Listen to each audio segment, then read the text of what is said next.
పాకిస్తాన్ వాయువ్య నగరం పెషావర్లో ఓ బస్సులో పెట్టిన బాంబు పేలి 11 మంది మృతి చెందగా మరో 27 మంది తీవ్రంగా గాయాల పాలయ్యారు.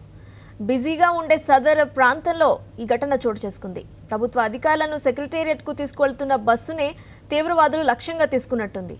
బస్సు పైన పెట్టిన బాంబు పేలటంతో కప్పు పూర్తిగా ధ్వంసమైంది. మృతదేహాలతో తెగిపడిన శరీర భాగాల మాంసపు ముద్దలతో రక్తంతో భయానకంగా తయారైంది. సహాయక బృందాలు పైకప్పును తొలగించి క్షతగాత్రులను బయటకు తీసి లేడీ రీడింగ్ హాస్పిటల్కు తరలించారు.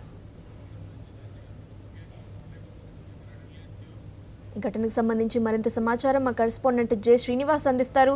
శ్రీనివాస్, చెప్పండి, ఈ ఘోరానికి సంబంధించి కారణం ఎవరని తెలుస్తుంది? పోలీసులు ఏం చెప్తున్నారు? పాకిస్తాన్ పోలీసులు తరచూ పాకిస్తాన్ లో ఇలాంటి బాంబు పేలుళ్ల ఘటనలు జరుగుతుంటాయి కాబట్టి అక్కడ ఎటువంటి ప్రభుత్వ పరంగా చూస్తే ఎలాంటి శాంతి భద్రతలు లేవు. పైగా ఎక్కువగా తీవ్రవాదులు ఉండే ఏరియా వాయువ్య పాకిస్తాన్ లో బలూచిస్తాన్ తర్వాత పెషావర్ ఏరియాలో ఎక్కువగా తీవ్రవాదులు ఉంటారు. ఆ ఏరియా ఇలాంటి కూడా గవర్నమెంట్ నియంత్రణ ప్రభుత్వ నియంత్రణ అనేది ఉండదు.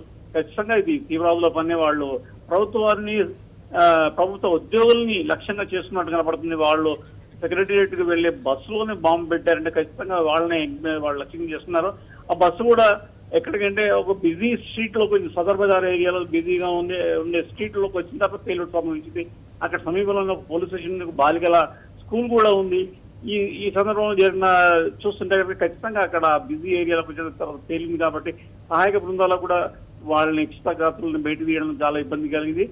దాంతో పైకప్పు పూర్తిగా పేలిపోవడంతో పైకప్పుని కట్ చేసి తీసేసి కొంతమంది వాళ్ళని క్షతగాత్రులని తర్వాత మృతుల దేహాలని బయట తీశారు.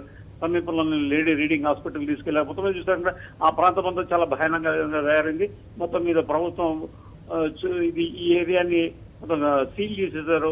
అటు ఎవరిని రాకుండా ఆపేసి వాళ్ళు దర్యాప్తు చూస్తున్నారు. అయితే ఇమ్మీడియట్ గా చూస్తే మాత్రం వాళ్ళు మాత్రం ఒకటి చెప్తుంది, ప్రభుత్వానికి వ్యతిరేకంగా ఈ మధ్య కొన్ని నిర్ణయాలు తీసుకున్నందునే వాళ్ళు తీవ్రవాద ప్రభుత్వానికి వ్యతిరేకంగా ఈ దాడి చేస్తారని చెప్పేసి వాళ్ళు భావిస్తున్నారు.